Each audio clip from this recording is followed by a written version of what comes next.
Hey everyone, at Disney Adams here from the NerdCon 1 channel. I would like you to join me in welcoming GamerGoat to the family of sponsors for the NerdCon 1 channel. If you are a listener or a viewer of NerdCon 1, you can now get a 15% discount at www.gamergoat.com using code NerdCon1. That's www.gamergoat.com using code NerdCon1.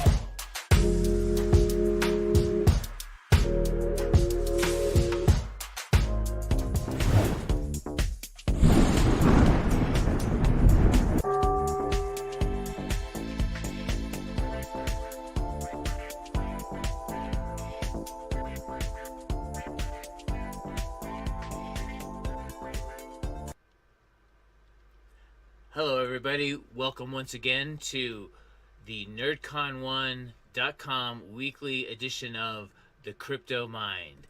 I'm your host Steve, The Crypto Mind, and I'm happy to be here again to deliver you some more information, news, other things you need to fully understand, explore, and take part in the most exciting technological breakthrough in at least 20 years, if not 500 years, which is the world of blockchain and cryptocurrency, etc.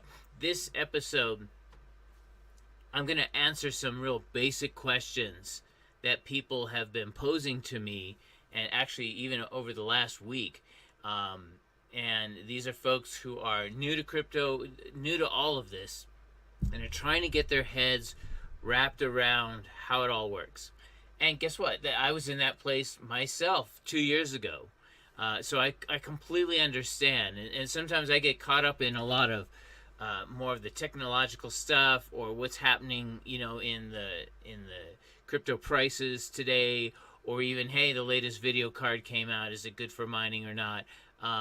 And yet some people are still really needing the basic information about some different things. So we're going to talk today about what I would say is mining versus crypto versus blockchain, and tackle all of those things together. Okay, so a lot of people are like, what is Bitcoin? I've heard Bitcoin. That is typically the term that most people have heard more than anything else, is Bitcoin. Bitcoin. And they, hear it's like a coin, it's like a digital currency, but they don't have, there's no other knowledge besides that. Okay, what is Bitcoin really? And what people need to understand is that cryptocurrencies, and also like other crypto tokens out there, they are basically a reward for something that has occurred within a particular ecosystem, and this reward is given to you for actions that you do. So in the world of mining, as I've explained before, mining runs on what are called proof-of-work algorithms that these blockchain technologies have created for miners, and miners use their equipment, whether it's your video card or your CPU in your day-to-day computer, or whether you've built a specialized multi-graphics card mining rig, or whether you have an even more specialized ASIC machine that all it does is mine. It doesn't do anything else. It's doing work. And when you get lucky enough, you by yourself or people in a pool get lucky enough to solve a block on a blockchain, you get rewarded with the cryptocurrency, or the token, the cryptocurrency of the ecosystem you're working in. So if you're working on a Bitcoin blockchain, the Bitcoin blockchain, you'll get rewarded in Bitcoin. If you're working on the Litecoin blockchain, you get rewarded in Litecoin, and so on and so on. The coins themselves are not part of the blockchain per se. They come out of that, or they're like I said, they're a reward for someone creating the new block. So let's talk about blockchain. What is blockchain? Blockchain is really uh, what I would call the major technological backbone change that has occurred that has allowed for all sorts of other things to happen.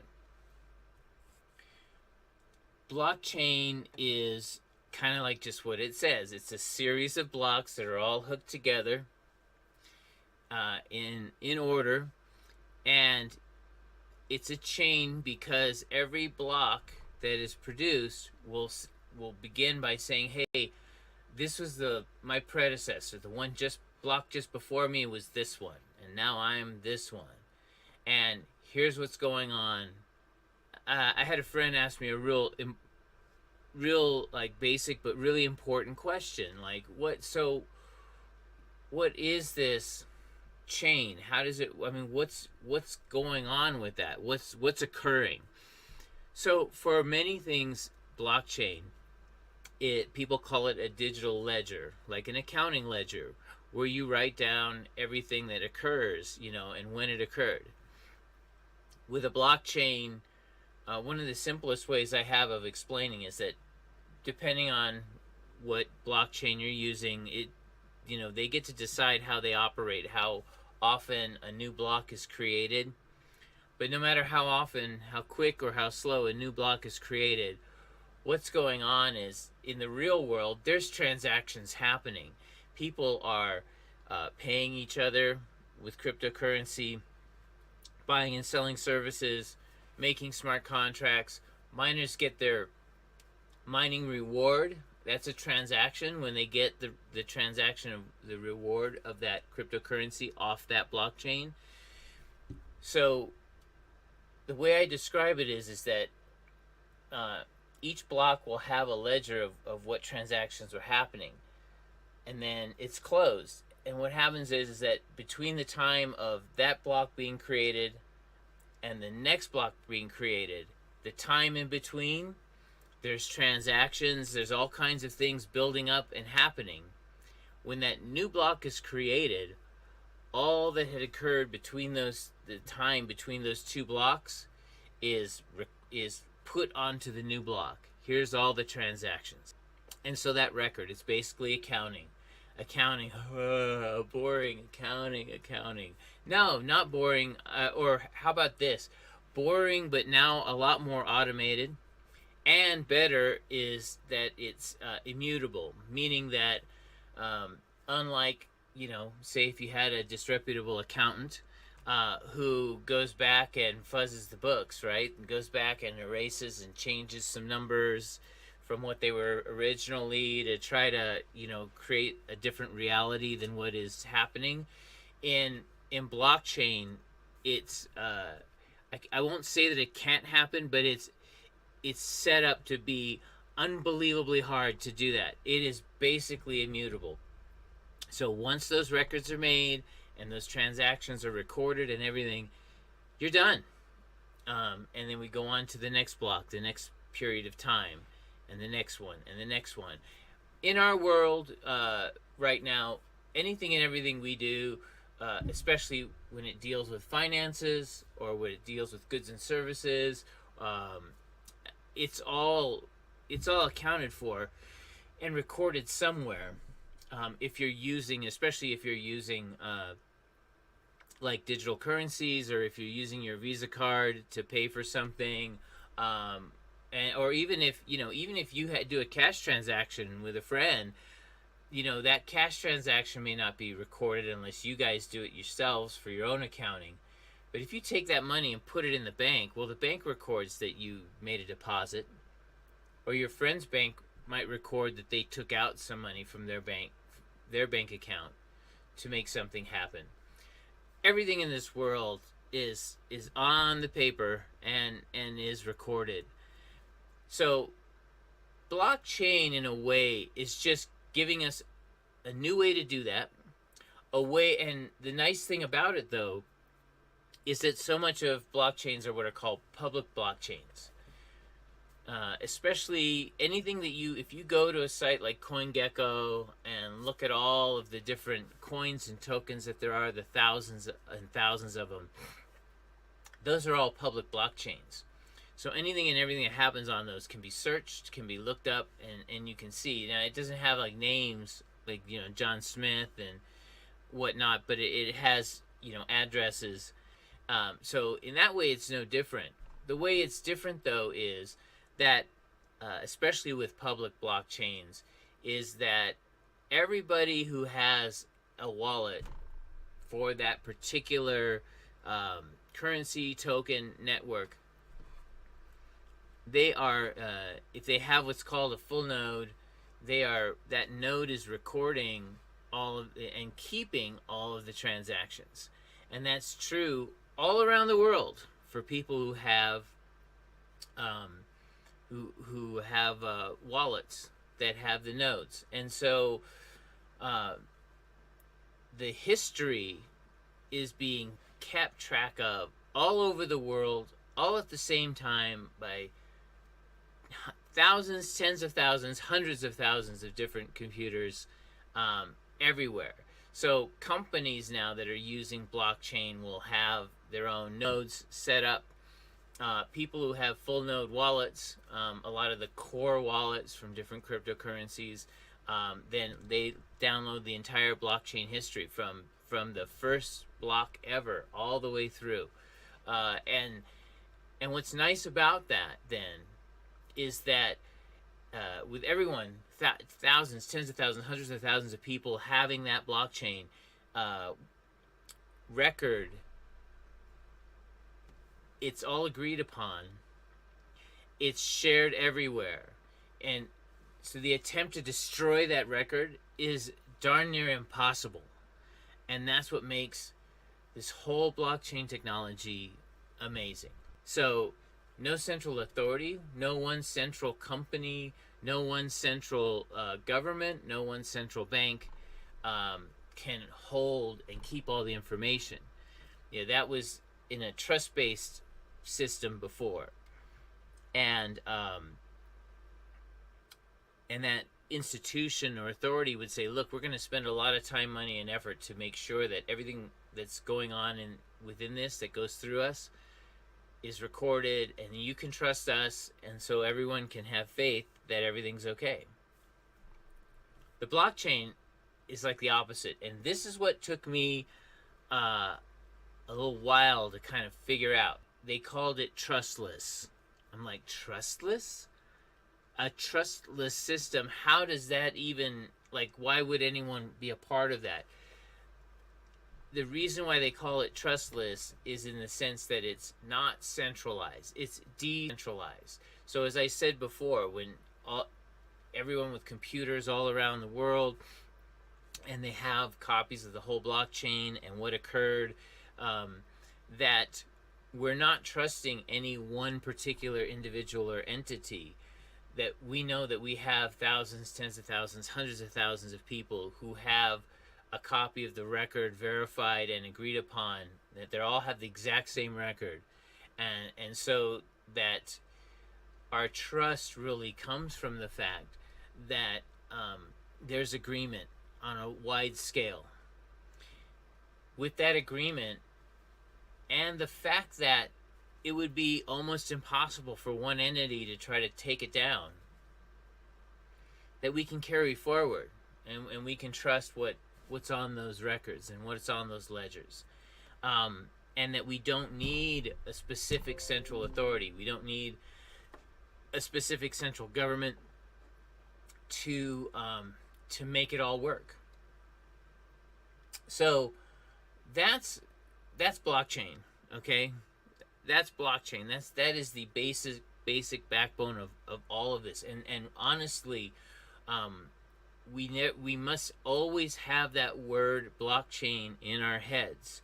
We have to understand that that's really the way I think of it is the equivalent of our brain and spinal cord of our bodies, right? And then I find mining is sort of like our muscles, that do this work, that make things happen. And the central nervous system is just the network of everybody who's involved with any particular blockchain. This blockchain is at the core, the foundation, the fundamental of all of this. Now, there are private blockchains. There are companies or government institutions or whatever who are doing transactional recording for themselves and on a blockchain, and it's not public.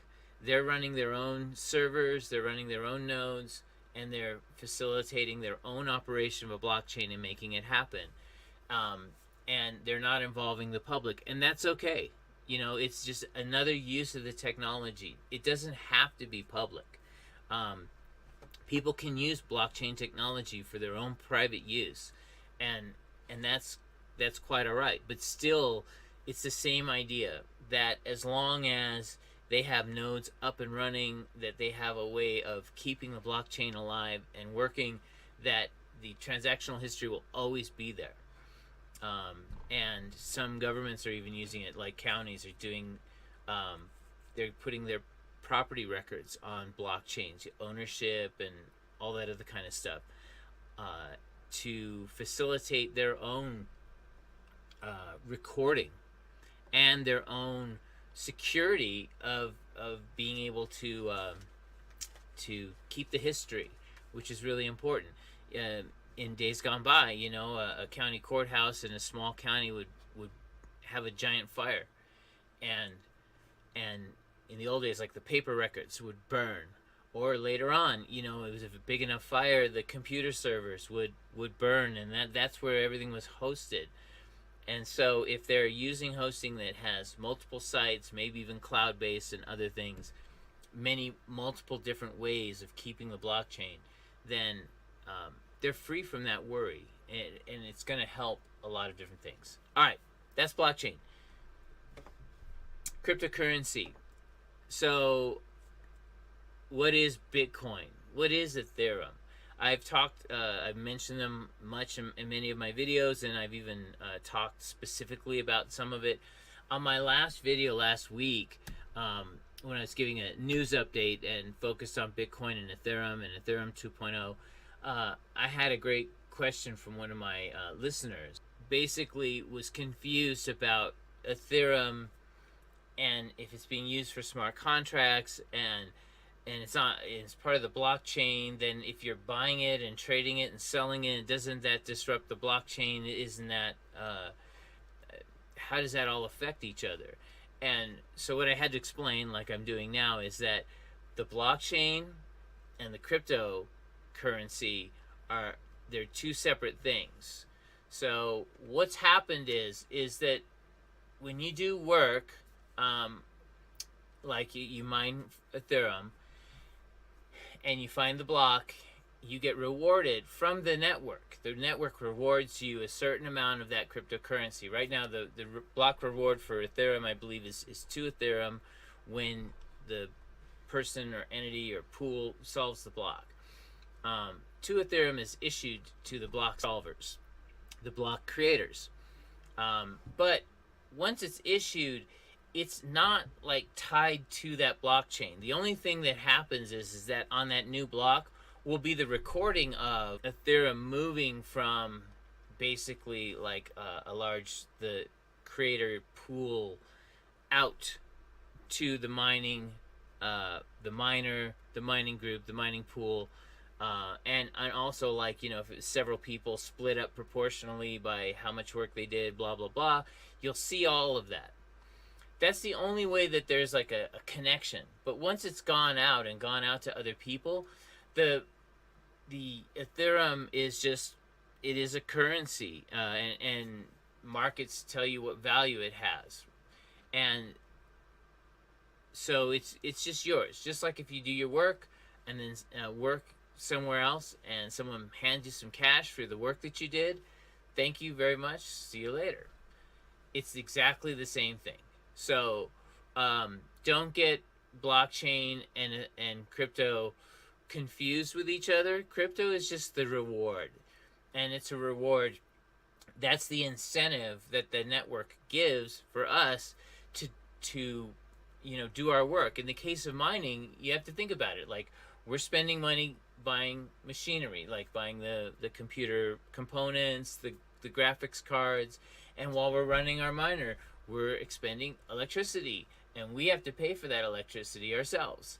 So, you'd have to be a huge altruist or like a zillionaire to just do this with absolutely no reward. And so networks and human beings are very straightforward about that. They go, okay, so we need to find a way to reward people who are outputting, their capital, their time, their electricity to our network to keep it alive. It's like, okay, so instead of paying you in dollars, we're going to have this currency. We're going to have this token, this coin, and if you agree to use your time, money, effort on our network, we'll give you this thing. What do you say? And then at that point, it's really up to you and me as miners to decide if it's worth our time, money, and effort. And that's our choice, right? And so miners mine some things and don't mine others based on several of those decisions that they make. So mining helps create a block on the blockchain that the people who created that entire network give us a reward in crypto. But the crypto and the blockchain are separate, and the miners are free to do as they wish. Just because you're mining a certain blockchain doesn't mean that you're tied to that forever and ever. At any moment, you could take your software and turn it off and then reconfigure it to go to a different network and a different mining pool that's mining a different coin, or even in that same mining pool, a different coin that's part of that other blockchain, and go from there. You have that freedom and that luxury as a miner to make those decisions. It's up to the networks out there to try to offer you something that's worthwhile. So there are times when I'm mining Ethereum, which as we speak, as I record, it's worth $475.31 for each Ethereum, right? And then there's other times when I have chosen to mine. For example, I kind of like this coin called Callisto Network coin, and it's not even 1 penny each. Okay, it's 0.1429 pennies for each one. But so you think, well, why would you ever mine, something that small? Well, the reality is that the reward for finding a block on Callisto is way more Callisto coins than it is in Ethereum coins. And although on a day-to-day basis right now, mining Ethereum makes me about 3 or 4 times more than mining Callisto does. The fact is that Callisto has they have staking, which ETH up until just recently did not have. So you can stake the coins that you mine, and then those coins can be sitting there mining themselves. And for an explanation of that, look at I have a little card up above me now that's from a video I did about staking that explains that. And that's a really nice feature. The other thing is that I have a feeling that this instrument has a lot of potential for growth. And so I'm investing in it kind of like the way people do in startups or in tech companies that they saw as growth potential companies. So, but that's all up to us and our decisions, and we have the freedom to make those choices. And all of these different people are giving us different incentives for taking part. So, and that's why I love mining. Again, I'll never stop harping on how crypto mining is such a straightforward and direct way to be a part of the crypto space. I hope that helps clear everything up for you. But if you still have questions, please drop me a comment. And as always, please, if you found this video to be helpful for you, or have gotten your brain sparked a little bit more to be crypto minded and to explore more, please hit that like button. If you haven't already, please subscribe to this channel, both here at nerdcon1.com, who broadcasts my weekly shows that I do with them, and also at my own home channel, The Crypto Mind, as you see up above here on YouTube. Just put The Crypto Mind, and remember, mind is MINED. Put that in quotes, quotation marks on either side, on both sides, and you'll go right to my channel. And please hit the subscribe button and the notification bell. This helps YouTube understand that the kind of content I'm putting out is actually worthwhile to people, that they actually get value and appreciate it, and helps me, because then YouTube is more likely to recommend my videos out to more people. And then when that happens, I can maybe get my own rewards from this network and keep making you videos and good content, which is really my wish. I have found this exciting new world that it's new. It's like 10 years plus old now, but is, I think, the beginning of a bright new future at a time when so many of us are worried about what's going on, and how so many of the things that we have relied on in our lives, both politically, financially, and socially, seem to be under stress and strain and cracking at the seams. That here's a space where there is innovation, growth, cooperation, decentralization, so many of the things that I think that people want in life, and it's happening now. It's emerging. It's in its infancy, and even though it's spectacular and amazing now, I think it's going to be even more so in the future.